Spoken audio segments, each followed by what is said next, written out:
Fala galera, sejam muito bem-vindos a mais um vídeo aqui no canal. Bora falar hoje sobre proteína, né? Sobre a quantidade de proteína que você tem que ingerir ali para ganhar massa muscular, qual é a forma eficiente de consumir, se existe forma eficiente para consumir proteína, né?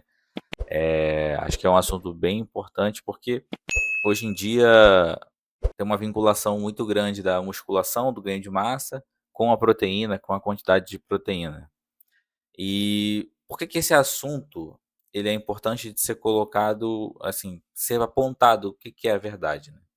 A indústria do wellness, né, do bem-estar, ela tá se aproveitando muito dessa ideia de que a proteína faz parte de saúde, de ganho de massa muscular, que você precisa consumir muita proteína para poder, né, tá ali tendo um ganho eficiente no seu treinamento ou para sua vida de forma geral. Alguns médicos, né, influencers, até demonizam um pouco o carboidrato, colocando a proteína como principal, dizendo que carboidrato engorda, que causa pico glicêmico e parará, parará, enfim. São diversos problemas que a gente precisa pontuar aqui. E vindo contra, né, esse movimento da indústria wellness, a gente precisa levantar a questão sobre: poxa, eu preciso consumir muita proteína? Porque a indústria está fazendo diversas propagandas agora. A Subway está fazendo propaganda com o Ramon, né? Você pega uma figura que foi recentemente campeão do Mister Olímpia, né? Um brasileiro, então assim, fez muito sucesso, uma repercussão muito grande. E colocou um sanduíche com dobro de frango para dizer que tem o dobro de proteína e tudo mais. Eu já cheguei a ver água proteica. Cara, água proteica. Você não precisa consumir água para bater sua meta de proteína. É um negócio até um pouco meio surreal, porque uma recomendação, né, da geral assim que nós temos, a gente aprende isso na faculdade também, é que o consumo de 0,8 a 1 grama por quilo de proteína já seria o suficiente para um adulto, tá? E de forma saudável isso, né, esse consumo saudável. Então, e a gente consegue bater isso de forma até simples, tá? Porque nós temos, pô, muitos alimentos que têm uma quantidade de proteína alta, né? Além das proteínas animais, nós temos iogurte, leite, queijos, enfim, diversos alimentos que têm uma quantidade boa de proteína. E a gente consegue bater essa proteína no dia sem precisar ficar fazendo muito esforço, tá? Agora, quando você tenta colocar quantidades mais altas ainda, aí sim você torna difícil, né? Porque aí você tem que ficar calculando, contando ali, né, procurando a proteína onde ela tem para você poder fazer esses cálculos. Você fica até meio biruta colocando ali, fazendo esses cálculos de proteína e que, assim, que é totalmente desnecessário, sabe? É, a gente precisa entender esse processo, né, de como o marketing vende as coisas pra gente. Então, é barrinha de proteína, é iogurte com mais proteína, é bebida proteica, e aí tem a bebida proteica plus, sei lá o que que é, que tem mais proteína do que a bebida proteica que tem proteína, enfim. E isso vai escalando, né? E aí a gente tem um problema, porque se a gente tem uma estratégia de ganho de massa muscular, a gente precisa pensar em assim, se eu sou magro, eu preciso consumir mais calorias, né? E as calorias provenientes dos alimentos, elas estão em todas as fontes, né? Gordura, carboidrato e proteína. E se a gente dá um foco muito grande em proteínas, coloca muita proteína, dependendo da quantidade, a pessoa ela pode ter uma saciedade muito grande, né? Que a proteína ela tem esse fator de dar mais saciedade. E isso dificultar o consumo, né, de calorias além do que você gasta, que é a ideia, né, do superávit calórico. Consumir mais proteína do que você gasta para você desenvolver massa muscular, né, treinando ali diariamente. Então, se você consome muita proteína e ela tem esse fator de saciedade, você tende a ter uma dificuldade de fazer as refeições que foram postas ali dentro da estratégia. E aí, você acha que vai ganhar mais massa muscular porque está comendo mais proteína, mas isso não é verdade. O ponto aqui a gente separar um pouco essa questão da indústria, do wellness querendo te vender muita proteína. Porque a quantidade de proteína que a gente precisa consumir, você quer fazer musculação, você quer uma estratégia para ganhar massa muscular, você precisa pensar primeiro como está seu peso, né? Isso é importante. Se você está abaixo do peso, você precisa consumir mais calorias do que seu corpo gasta. Então isso vai te fazer pensar o quê? Vou dividir de forma consciente os macronutrientes para poder fazer uma boa dieta. Carboidratos são as fontes mais importantes. Você precisa de energia para treinar. E são eles que vão te disponibilizar essa energia. São os carboidratos que vão te dar o volume muscular, que vai dar aquela impressão, né, do músculo do corpo. Ele está cheio, está repleto. Quando você treina, você depleta glicogênio, e é o glicogênio que está dentro do músculo. Então, assim, é pensar de forma inteligente. E aí, para consumir proteína, a gente tem de 1,6 a 2,2 como uma faixa ideal de consumo de proteína. E isso são vários estudos que estão dizendo, né? Fizeram um estudo, eu vou tentar colocar o estudo ou na descrição ou no comentário, que mostrou que quem estava consumindo de 1,6 a 2,2 tinha um ganho muscular, né? Tinha uma síntese proteica ali aparecendo bem.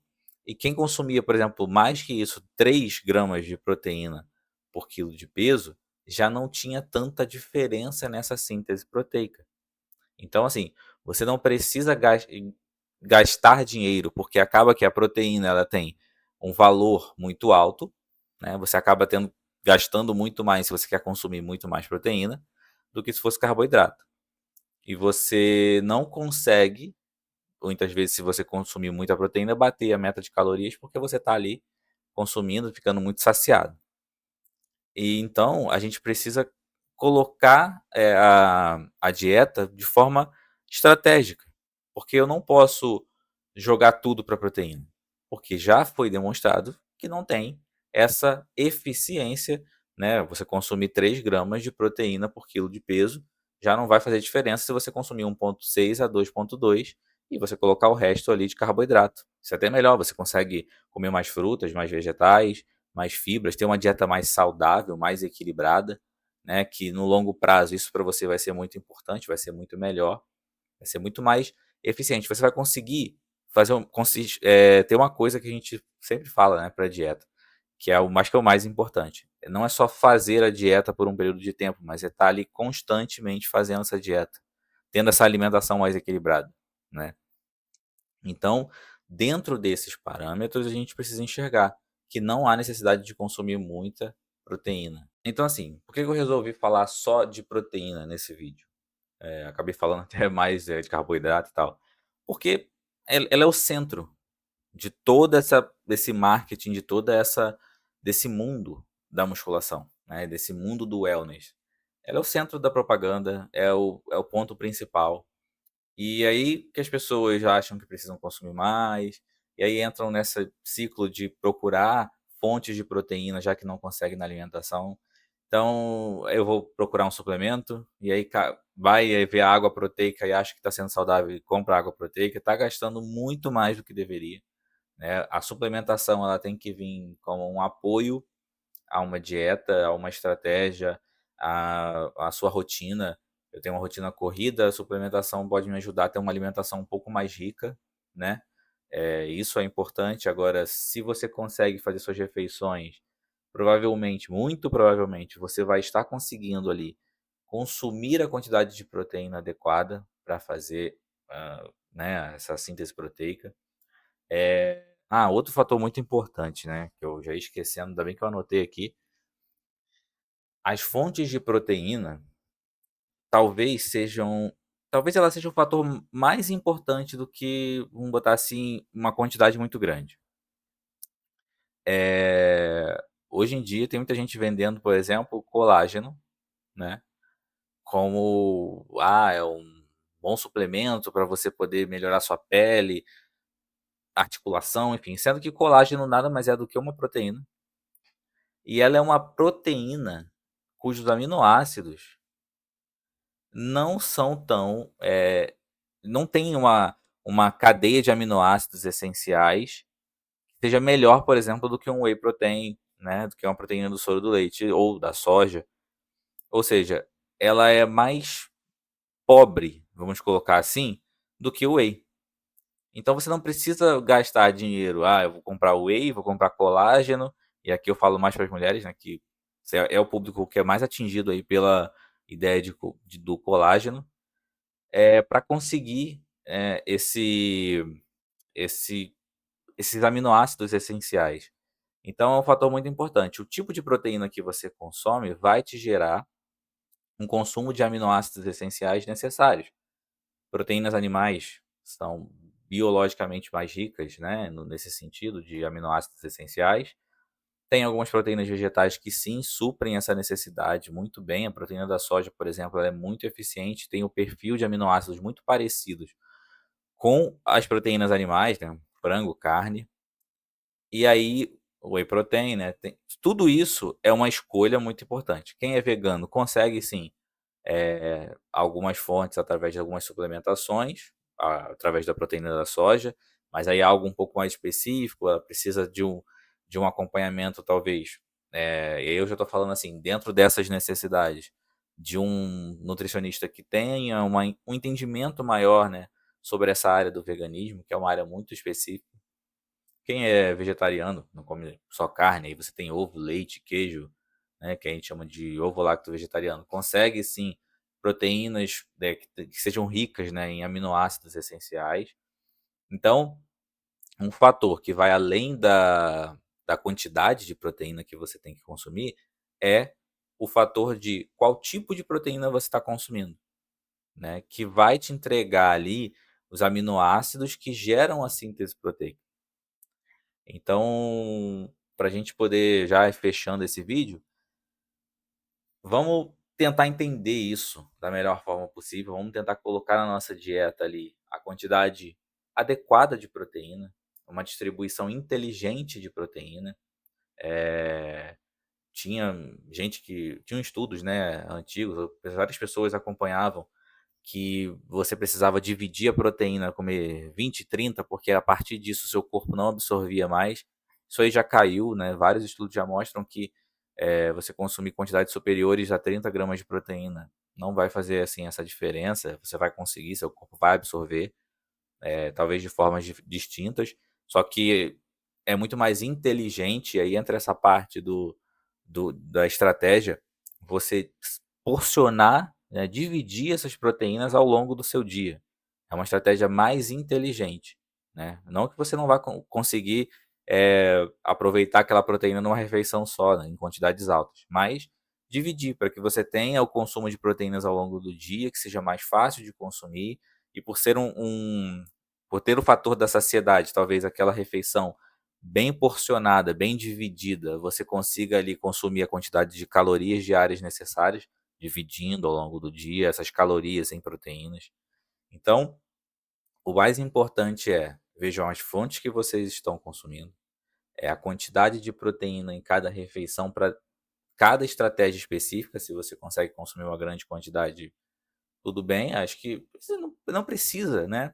A gente pode levar as coisas um pouco mais leves. Eu acho que uma alimentação equilibrada de forma mais natural, eu acho que você consegue manter por mais tempo, treinando, junto ali, fazendo com que você tenha mais saúde, fazendo com que você tenha seus resultados a longo prazo muito melhores do que um resultado rápido, que aí você quer, né, consumir o máximo que você conseguir para poder ganhar o máximo. E às vezes não é assim que funciona. Seu corpo ele vai funcionar num tempo, ele vai funcionar num prazo.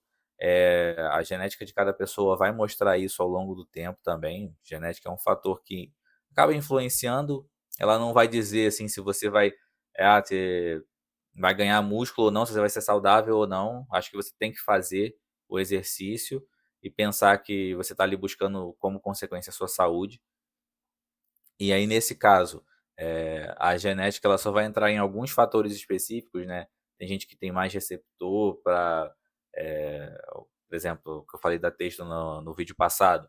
Tem gente que tem mais receptor para poder ganhar massa muscular em determinadas áreas. Tem gente, por exemplo, que hipertrofia até o rosto, mais do que outras pessoas. Tem gente que toma anabolizante que você não percebe no rosto, porque ela não tem tantos receptores nos músculos da face, porque eles acabam hipertrofiando também, né? Então, esse é um fator genético. Então, assim, mantenha a sua estratégia de forma equilibrada. Até você não precisa fazer nada além, né, extrapolar em nada. 1.6 a 2.2, faz esse cálculo. Você vai ver que você, por exemplo, eu com 70 quilos, 140 gramas de proteína, eu que faço 4 refeições, daria mais de 30 gramas de proteína por refeição. E se eu consumo ali 80, 90 gramas, por exemplo, de um filé de peito de frango, eu já tenho ali 22 a 23 gramas de proteína, né, naquele filé. E se você comer o arroz, o feijão, já deu uma complementada. Então, assim, facilmente eu alcançaria os 2 gramas de proteína, entende?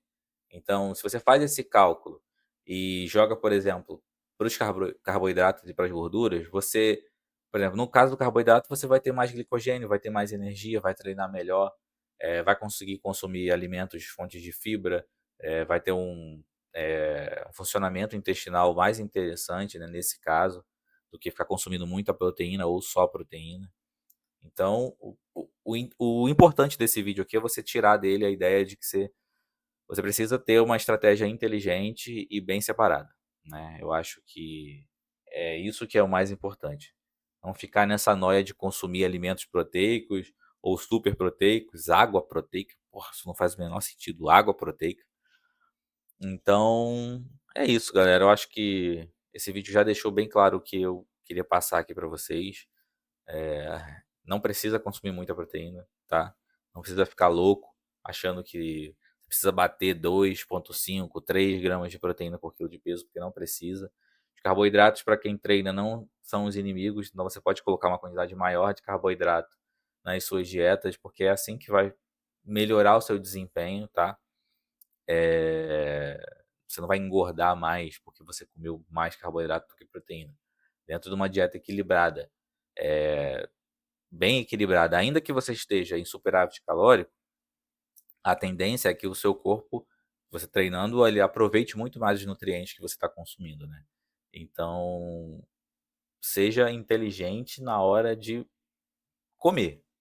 Você vai gastar menos, você vai sofrer menos, e com a ideia de que você quer, né, manter uma alimentação equilibrada ao longo da sua vida, ao longo do tempo, né? Uma forma de entrar, como isso entrar na sua rotina para ser mais natural possível, acho que é muito mais inteligente. Então é isso. O que você achou desse vídeo? Deixa um like aqui embaixo, se inscreve no canal. Acho que eu quase nem peço para ninguém se inscrever no canal. A galera que assiste aí meu canal tá começando, então se você puder dar uma força se inscrevendo no canal, comenta aqui embaixo. Você já foi da dieta tipo super proteica? Você até hoje acha que precisa comer muita proteína? Vamos conversar, eu acho que é muito importante. Como eu sempre digo, o comentário é uma extensão do vídeo, para que a gente possa bater um papo e se entender. Talvez a gente traga aqui vídeos a partir dos comentários, né, tirando mais dúvida das pessoas. É muito importante esse contato. Espero que você tenha gostado desse vídeo. Até a próxima. Valeu!